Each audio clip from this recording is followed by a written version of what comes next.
Nah, lalu kita akan sajikan hasil ujinya dengan notasi garis dan notasi huruf. Yang pertama notasi garis, kita akan memberikan garis lurus pada perlakuan-perlakuan yang tidak berbeda nyata, dan kita tidak akan memberikan garis pada perlakuan yang berbeda nyata. Nah, ini sebelumnya notasi garis dan notasi huruf ini kita harus mengurutkannya ya. Pada saat kita menyajikan hasil uji, kita sajikan dengan urutan yang tadi sudah kita buat, boleh dari kecil ke besar atau dari besar ke kecil. Nah, ini kita akan memberikan garis, kita lihat kesimpulannya. Yang pertama, perlakuan 1 dan 2 tidak berbeda nyata, berarti ini 1 kan A, 2 kan B, berarti A dan B itu kita hubungkan dengan garis lurus. A dan B kita hubungkan dengan garis lurus, oke. Kemudian perlakuan 1 dan 3 berbeda nyata. Berbeda nyata 1 A, 3 C. Nah, berbeda nyata berarti A dan C tidak berada pada garis lurus yang sama ya.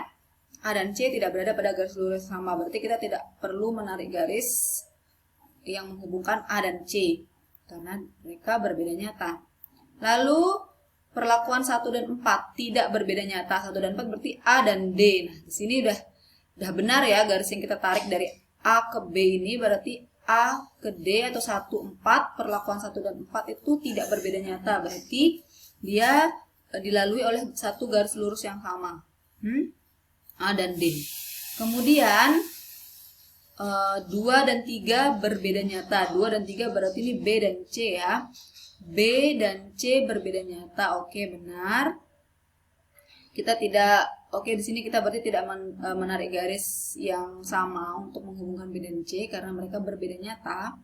Lalu 2 dan 4 tidak berbeda nyata, berarti B dan D itu dilalui oleh satu garis. Kita lihat B dan D sudah benar dilalui oleh satu garis yang tadi kita buat untuk menghubungkan A dan B ya. Misalkan nih kalian menarik garis A sampai B, tapi ternyata AD atau BD itu berbeda nyata, berarti ada yang salah ya dengan hasil perhitungan kalian. Kemudian yang terakhir adalah 3 dan 4 berbeda nyata, 3 adalah C, 4 adalah D. Nah, 3 dan 4 berbeda nyata, D dan C atau C dan D berbeda nyata, maka tidak ada garis yang menghubungkan C dan D. Oke. Sudah ya, notasi garis seperti ini kita dapatkan hanya satu garis, yaitu yang menghubungkan A, D, dan B.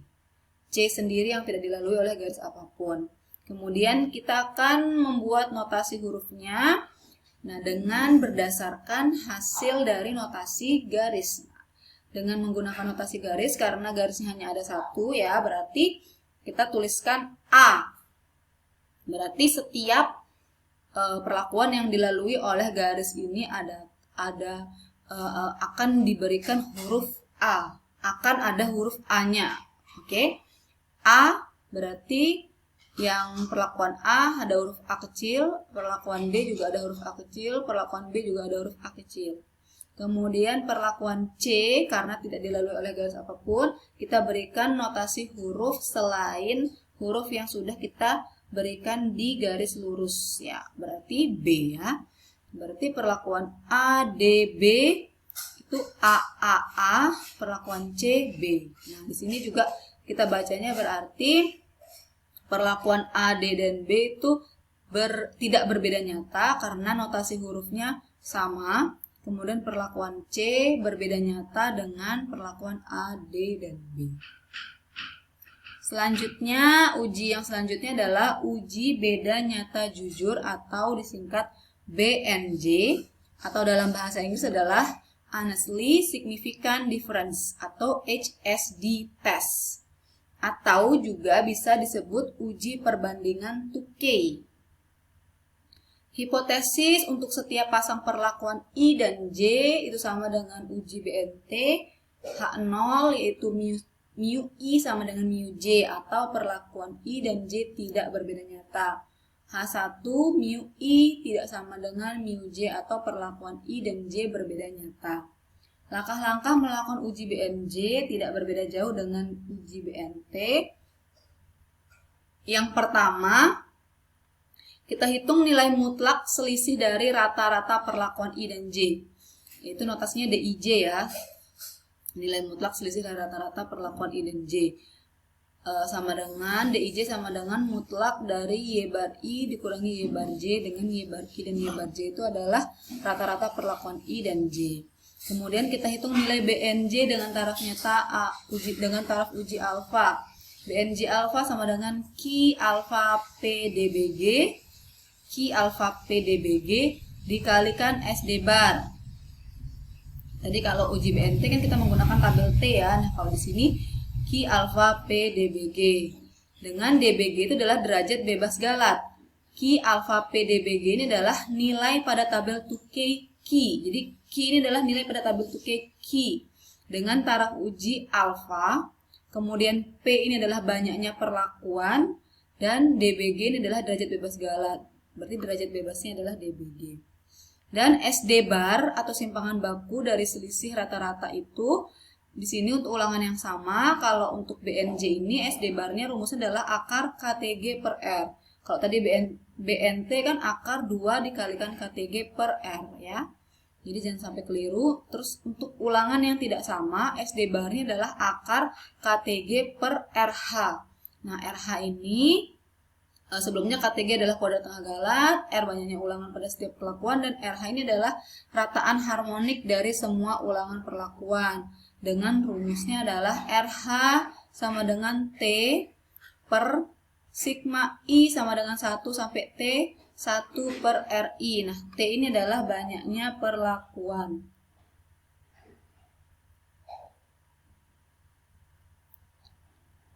Kemudian kita urutkan nilai-nilai perlakuan sama seperti cara BNT ya. Setelah itu diurutkan dari besar ke kecil, boleh dari kecil ke besar. Lalu kita bandingkan selisih rata-rata perlakuan pada poin 1 dengan nilai BNJ pada poin 2. Lalu kita ambil keputusan atau kesimpulannya dengan kriteria sebagai berikut. Intinya sama kayak BNT ya. Di sini juga BNJ, DIJ lebih besar dari BNJ, itu terima H1 atau perlakuan I dan J berbeda nyata pada taraf uji alfa. Kalau DIJ lebih kecil atau sama dengan BNJ alfa, maka terima H0, berarti perlakuan I dan J tidak berbeda nyata pada taraf uji alfa. Lalu yang terakhir kita sajikan hasil uji dengan notasi garis dan notasi huruf. Nah, ini adalah contoh kasus kedua. Di sini saya menggunakan contoh kasus 1 pada bab perancangan acak lengkap. Kalau tadi kan saya gunakan contoh kasus 1 pada rancangan acak kelompok lengkap. Kalau yang ini pada rancangan acak lengkap. Lakukan uji BNJ dengan taraf uji 5% untuk mencari pasangan perlakuan mana saja yang berbeda nyata dan yang tidak berbeda nyata. Lalu sajikan hasil uji dengan notasi garis dan huruf. Oke, di contoh kasus 1 pada bab perancangan acak lengkap itu kita mempunyai 6 perlakuan ya. Berarti IJ-nya itu berjalan dari 1 sampai 6. Sama hipotesisnya H0 mu I sama dengan mu J, H1 mu I tidak sama dengan mu J. Lalu langkah pertamanya itu kita menghitung DIJ untuk IJ 1 sampai 6. Karena ada 6 perlakuan, berarti ada berapa pasangan perlakuan? Kita hitung dengan 6 kombinasi 2, yaitu 15 pasangan perlakuan yang akan kita uji, yaitu D12, D13, D14, kita hitung ya, D15, D16 sampai D56 ya. D12 dengan D21 itu sama, jadi tidak perlu diulang ya penulisannya. Makanya di sini kan setelah D16 langsung D23 pasangan selisih nilai mutlak dari selisih nilai rata-rata perlakuan 2 dan 3. Tidak perlu lagi 2 dan 1 karena sudah diwakili oleh D12 ya. Sama aja karena ini nilai mutlaknya, jadi tidak mungkin minus. Jadi hasilnya juga sama aja. Nah, di sini kita hitung ada 15 pasangan perlakuan ya. Kemudian kita menghitung nilai SD bar dan nilai BNJ dengan taraf uji 5%. SD barnya KTG per R. KTG-nya di situ adalah ini 0,1367 ya. Bisa kalian lihat di bab 1 atau bab 1 contoh kasus 1 di bab perancangan acak lengkap. Dan R-nya atau banyaknya ulangan itu adalah 4. Diakarkan hasilnya adalah 0,185, lalu kita cari BNJ 0,05, yaitu Q 0,05, terus P banyaknya perlakuan kan 6, terus DBG-nya atau derajat bebas galatnya adalah 18, dikalikan 0,185. Nah, ini kita lihat di tabel 2K, itu hasilnya adalah 4,49. Lalu kita kalikan dengan 0,185, hasilnya adalah 0,83. Berarti nilai BNJ untuk taraf uji 5% adalah 0,83. Nah, lalu kita urutkan nilai rata-rata perlakuan. Di sini saya urutkan juga dari kecil ke besar. H0, H1, H2, H3, H5, H4 ya. Kemudian kita simpulkan dengan membandingkan nilai dari poin 1 yaitu DIJ-nya dengan nilai BNJ-nya di poin 2. Nah, ini kita dapatkan, kita lihat D12 0,35 dibandingkan dengan BNJ 0,83. 0,35 0,83 berarti lebih kecil. Berarti perlakuan 1 dan 2 tidak berbeda nyata. Terus D13 0,5 dibandingkan dengan 0,83 berarti 0,5 itu lebih kecil. Berarti D13 lebih kecil dari BNJ. Itu berarti perlakuan 1 dan 3 juga tidak berbeda nyata. Lalu D14 itu 0,975. Kita bandingkan dengan BNJ-nya 0,83 berarti D14 itu lebih besar dari nilai BNJ. Berarti perlakuan 1 dan 4 itu berbeda nyata. Dan seterusnya kalian bandingkan semuanya sampai 15 pasang perlakuan tersebut dengan nilai BNJ-nya. Kita dapatkan kesimpulan seperti ini. Setelah itu kita sajikan hasil ujinya dengan notasi garis dan notasi huruf seperti ini.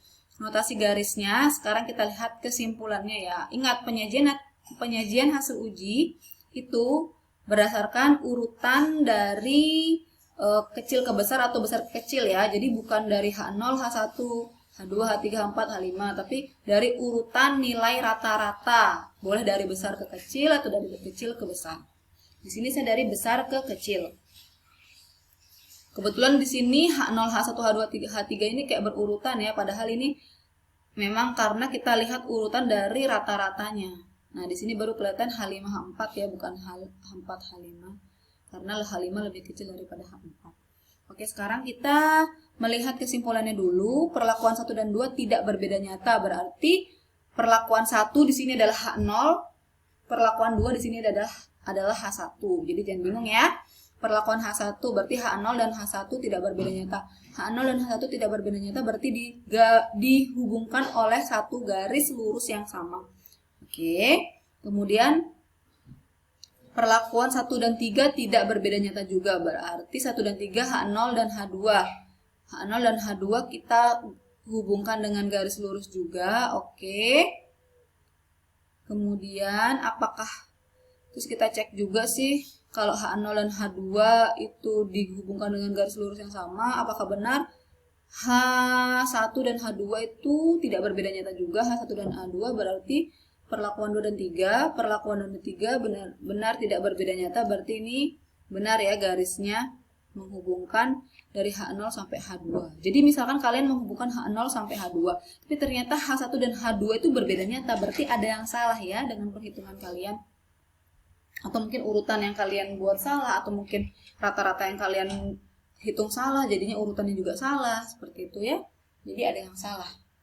Nah, kemudian ini 14 tidak berbeda nyata, 14 berbeda nyata, 15 berbeda nyata, 16 berbeda nyata, 14 ya, 1 dan 4 berbeda nyata, tidak dihubungkan oleh garis ya. 15 yang ini 5, 16 yang ini tidak berbeda nyata, maka tidak dihubungkan oleh garis lurus. Oke.